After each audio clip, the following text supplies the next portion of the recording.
ఈ ఉదయమున నీవు ఎవ్వరినీ కలుసుకొనక ముందు ప్రభువును కలుసుకో.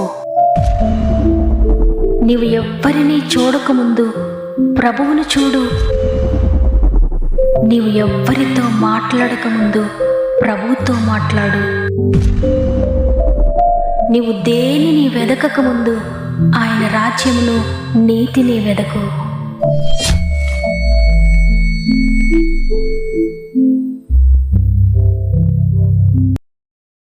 Praise the lord. ఈ ఉదయకాలమున గాడ్ ఫస్ట్ అనే వాగ్దాన కార్యక్రమానికి మరొకసారి ప్రేమతో మిమ్మల్ని అందరినీ ఆహ్వానిస్తూ ప్రభు నామంలో మీ అందరికీ నా యొక్క శుభాలు తెలియజేస్తూ ఉన్నాను. దేవుని కృపలో ఆయన దయలో మీరంతా బాగున్నారని నమ్ముతున్నాను. ప్రతిరోజు కూడా ప్రభు సన్నిధి నుండి ఆయన వాక్కును తీసుకొని మిమ్మల్ని అందరినీ ఈ విధంగా కలుసుకోవడానికి నేను ఎంతగానో సంతోషిస్తూ ఉన్నాను. ఎందుకంటే ఆయన సన్నిధి మనకు ధైర్యం, ఆయన వాక్యం మనకు జీవము, మనకు బలము. అందువల్లే ప్రతిరోజు కూడా దేవుడు తన వాక్కును మనకు అనుగ్రహిస్తూ ఉన్నారు. ఈ వాక్కు ద్వారా మీరు సంతోషిస్తూ ఉన్నారా? బలపడుతూ ఉన్నారా? ప్రతిరోజు దేవుని వాక్కును వినండి. దేవుడు తప్పకుండా మీతో మాట్లాడతారు, మిమ్మల్ని బలపరుస్తాడు. మీ జీవితంలో మూసుకుపోయిన అనేక మార్గములను తెరుస్తాడు. కాబట్టి ఏ పరిస్థితుల్లో మీరున్నా వాగ్దానం ఇచ్చిన దేవుని నమ్మండి, వాగ్దానాన్ని పట్టుకోండి గట్టిగా. ఆయన మనిషిలా మాట తప్పేవాడు కాదు, మాట ఇచ్చి నెరవేర్చే దేవుడు. కాబట్టి మీరు ఏ పరిస్థితిలో ఉన్న దేవుని వాక్కును పట్టుకోండి, వాగ్దానాన్ని ఎత్తిపట్టి ప్రార్థించండి. నిరాశలో, నిస్పృహలో, వేదనతో, అనారోగ్యంతో ఉన్న మీ స్నేహితులకు, బంధువులకు తప్పక ఈ వాక్యాన్ని పరిచయం చేయండి, షేర్ చేయండి. ప్రార్థన వినుపములు తెలియజేస్తున్న మీ అందరి కొరకు ప్రార్థిస్తున్నాను. అందువల్ల మీకు ఏ ప్రేయర్ రిక్వెస్ట్ తప్పకుండా నాకు తెలియచేయండి. చివరి ప్రార్థనలో ఏకీభవించండి. దేవుని శక్తి ప్రతి ఒక్కరిని తాకబోతూ ఉంది. మిమ్మల్ని అందరినీ దేవుడు ఈరోజు తాకబోతున్నాడు. విశ్వాసంతో ఆయన శక్తిని రిసీవ్ చేసుకోండి, అద్భుతాలు పొందుకోండి. దేవునికి మహిమ కలుగునుగాక. ఈరోజు దేవుడు మనకు అనుగ్రహిస్తున్న శ్రేష్టమైన వాగ్దానం యెషయా గ్రంథము 51వ అధ్యాయము 2వ వచనము. అతడు ఒంటరి అయి ఉండగా నేను అతన్ని పిలిచి తిని, అతనిని ఆశీర్వదించి అతనిని పెక్కుమంది అగినట్లు చేసి తిని. ఆమెన్. ఒంటరిగా ఉన్నాను అనుకుంటున్నావు కదా? నిన్ను పిలిచిన నేను నమ్మదగిన వాడను, నిన్ను విడిచిపెట్టలేదు, నిన్ను తప్పక పెక్కుమంది అగినట్లుగా ఆశీర్వదిస్తానని దేవుడు వాగ్దానం చేస్తున్నారు. దేవుడి మాట అబ్రహామును గురించి మాట్లాడుతూ ఉన్నారు. దీనికి ముందు మాటలు చదివితే, మీ తండ్రి అయిన అబ్రహాము సంగతి ఆలోచించుడి, మిమ్మును కనిన శారాను ఆలోచించుడి. అతడు ఒంటరిగా ఉండగా నేను అతన్ని పిలిచాను, అతన్ని ఆశీర్వదించానని దేవుడు ఇక్కడ తెలియజేస్తున్నారు. ఈరోజు ఈ మాటలు వింటున్న నిన్ను దేవుడు పిలుచుకున్నాడు. ఆయన నిన్ను ఎన్నుకున్నాడు, నిన్ను ఏర్పాటు చేసుకున్నాడు. అందుకే నీ కుటుంబం అంతటిలో నిన్ను ప్రత్యేకపరుచుకున్నాడు. నిన్ను పిలిచిన దేవుడు నీవొక సామాన్యమైన వ్యక్తిగా ఉండటానికి నిన్ను పిలవలేదు. నిన్ను అనేక మంది కొరకు పిలిచాడు. అందరి మధ్యలో నీవొక రోల్ మోడల్గా ఉండాలని, అనేక అద్భుతాలు నీ ద్వారా చేయాలని ఆయన నిన్ను పిలుచుకున్నాడు. నీ కుటుంబానికి నీవు ఒక పిల్లర్గా ఉండాలని దేవుడు నిన్ను పిలుచుకున్నాడు. అయితే మీరు అనుకుంటున్నారేమో, నేను ఒంటరిగా ఉన్నాను, నా కుటుంబంలో నేను ఒక్కదాన్నే ప్రభు ప్రేమను తెలుసుకున్నాను, నేను ఒంటరి ప్రయాణం చేస్తున్నాను, నా కుటుంబంలో ఎవ్వరు నాతో లేరు, నేను ఒంటరిని మీరు అనుకుంటున్నారా? అబ్రహాము కూడా ఒంటరిగానే దేవునితో ప్రయాణాన్ని ప్రారంభించాడు. ఆయన పిలుపును గౌరవించాడు, ఆయన పిలుపుకు తగినట్లుగా జీవించాడు. అందుకే ఒంటరిగా బయలుదేరిన అబ్రహాము ఎంతగానో ఆశీర్వదించబడ్డాడు.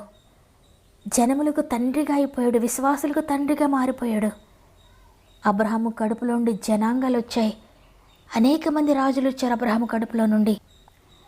ఇప్పటికీ కూడా వారే మనకు రోల్ మోడల్స్గా ఉన్నారు. ఇప్పటికీ కూడా దేవుడు వారి జీవితంలో చేసిన అద్భుతాలను గురించి మాట్లాడుకుంటున్నామంటే దేవుడు ఎంతగా వారిని ఆశీర్వదించాడో.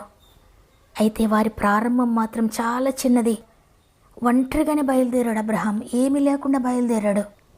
అయితే పిలిచిన దేవుడు నమ్మకస్తుడు, పిలిచిన వాడు ఎప్పటికొకటి విడిచిపెట్టాడు.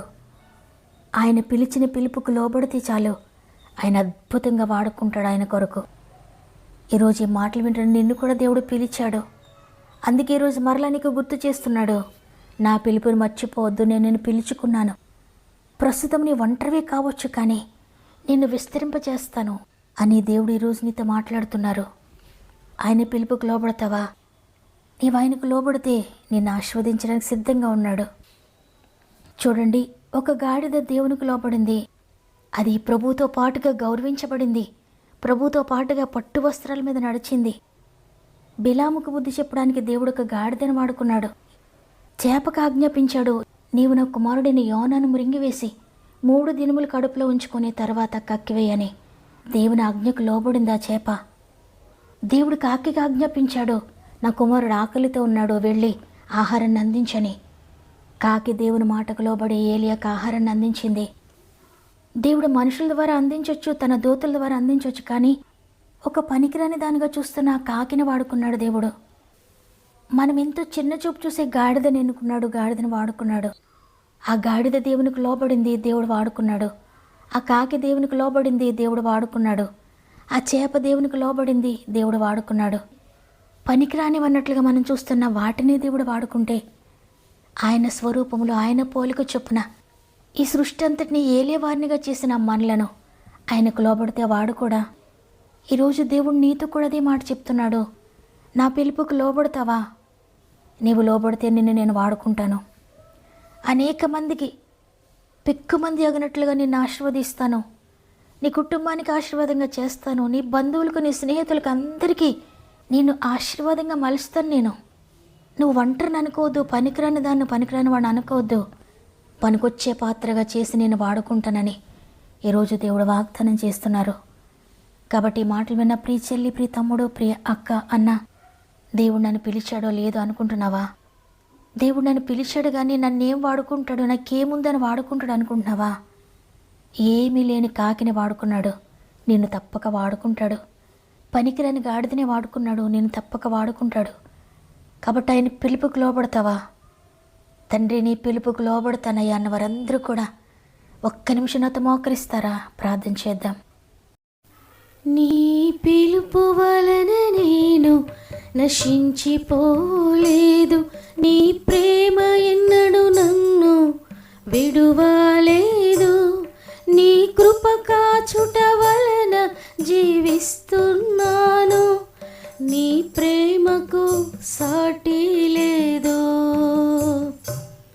నీ కృప కాచుట వలన జీవిస్తున్నాను, నీ ప్రేమకు సాటి లేదు. నశించుటకు ఎందరో వేచి ఉన్నను, నశింపని నీ పిలుపు నన్ను కాపాడెను. ద్రోహము నిందల మధ్యలో నే నడచినను, నీ నిర్మల హస్తము నన్ను భరించెను. నశించుటకు ఎందరో వేచి ఉన్నను, నశింపని నీ పిలుపు నన్ను కాపాడెను. ద్రోహము నిందల మధ్యలో నే నడచినను, నీ నిర్మల హస్తము నన్ను భరించెను.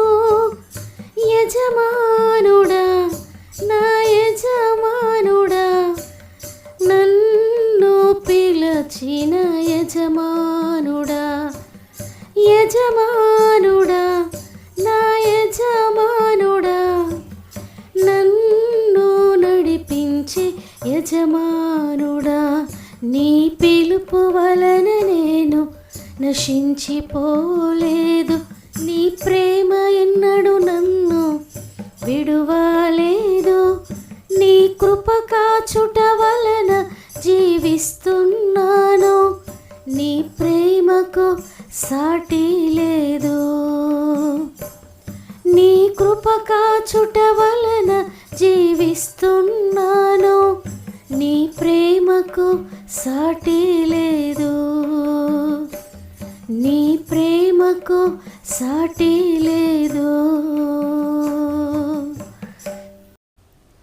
తండ్రి, నీకు వందనాలు. ఇంకా మమ్మల్ని ప్రేమిస్తూ, ఇంకా మాపై కృప చూపిస్తూ, ఇంకా అనేక దినాలు మాపై పొడిగిస్తూ ఈరోజు ఈ విధంగా నిలబెట్టినందుకు వందనాలు తండ్రి. ఈరోజు వాగ్దానం చేశారు, ఆనాడు ఒంటరిగా ఉన్న అబ్రహామును పిలిచాను, ఆశీర్వదించాను, అతనినే ఒక ఆశీర్వాదంగా మార్చేశానని వాగ్దానం చేశారు. తండ్రి, ఈరోజు ఎంతమంది వాగ్దానాన్ని విశ్వసిస్తున్నారో, ఎంతమంది నాతో పాటు కలిసి మోకరించారో అయ్యా, ఎంతమంది ఇదిగో ఈ పాత్రను మీరు వాడుకోండి తండ్రి, నేను నీకు లోబడతానని సమర్పించుకుంటూ కన్నీటితో ప్రార్థిస్తున్నారో, పరిశుద్ధాత్మ దేవా, ప్రతి ఒక్కరిని మీ స్వాధీనం చేసుకోండి. ప్రతి ఒక్కరిని మీరు కమ్ముకోండి నాయనా. అయ్యా, నీ శక్తితో నింపండి నాయనా, నీ బలముతో నింపండి, నీ ధైర్యముతో నింపండి తండ్రి. వారు ఒంటరి కాదయ్యా, మీరు వారికి తోడుగా ఉన్నారు. ఆ విషయాన్ని ప్రతి ఒక్కరికి తెలియచేయండి. సర్వసత్యంలోనికి నడిపించండి నాయన.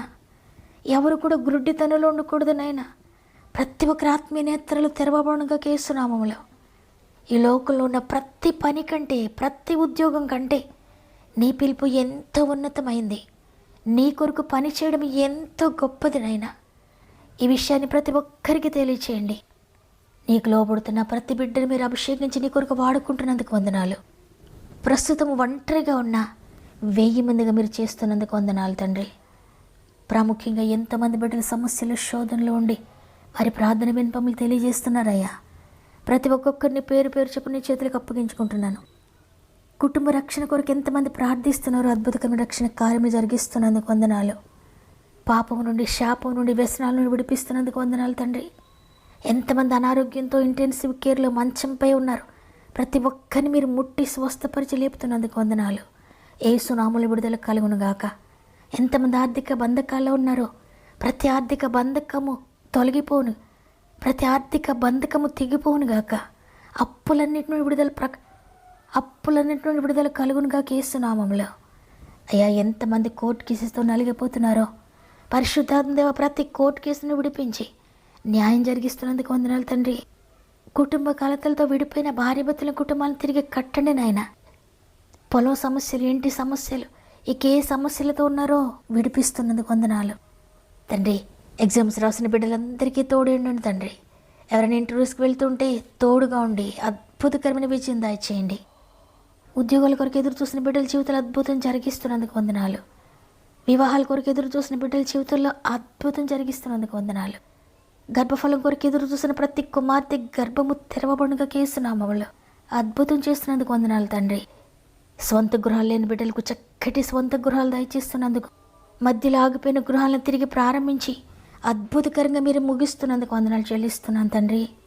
వ్యాపారాలను దీవించండి, ఉద్యోగ సమస్యలన్నిటి నుండి ఉద్యోగ సమస్యలన్నిటి నుండి విడుదల ప్రకటిస్తున్నాను యేసునామములో. వ్యాపారాలను అభివృద్ధి చేయండి, వ్యవసాయాలను దీవించండి, చక్కటి వర్షాలు కురిపించి తండ్రి అద్భుతకరంగా నడిపించండి. చేతి పనులను దీవించండి. డ్రైవింగ్ చేసిన బిడ్డలందరికీ తోడేయండి. ప్రత్యేకంగా అస్సాంలో ఎంతోమంది వరదల్లో చిక్కుకొని నలిగిపోతున్న బిడ్డలందరినీ చేతులకు అప్పగించుకుంటున్నానయ్యా. ఎంతమంది నిస్సహాయాలుగా ఉన్నారో, ఎంతమంది ఆహారం లేకున్నారో, ఎంతమంది వస్త్రం లేకుండా ఉన్నారో, పరిశుద్ధాత్ముడా సహాయం చేయండి. ఆ పరిస్థితులన్నింటినీ మీ స్వాధీనం చేసుకొని త్వరలోనే అద్భుతకరమైన నెమ్మదిని అస్సాంకు దయచేస్తున్నందుకు వందనాలు చెల్లిస్తున్నాను తండ్రి. ఇదే మనం ప్రారంభిస్తూ ఉండి రోజంతా ఆత్మీ కుటుంబం అంతటికి తోడేండి నడిపిస్తారని యేసయ్య పరిశుద్ధమైన నామంలో అడిగి వేడుకుంటున్నాను తండ్రి. ఆమేన్. ఈరోజు ఈ వాగ్దానాన్ని విన్న ప్రియ సహోదరి, ప్రియ సహోదరుడా, ఆయన నిన్ను ప్రత్యేకపరుచుకున్నాడు. ఆయన పిలుపుకి మీరు లోబడితే మీ చరిత్రను మార్చబోతున్నాడు. ఈ వాగ్దానం నా కొరకే, ఆయన పిలుపుకి నేను లోబడుతానని వారందరూ కూడా ఆమెనని కామెంట్ రూపంలో తెలియచేయండి. లైక్ చేయడం, షేర్ చేయడం మర్చిపోకండి. దేవుని చిత్తమైతే తిరిగి రేపు అందరం కలిసి ఆయనను స్తుతిందాం. అంతవరకు ప్రభు మీకు, మీ కుటుంబాలకు తోడు నడిపించునుగాక. God bless you.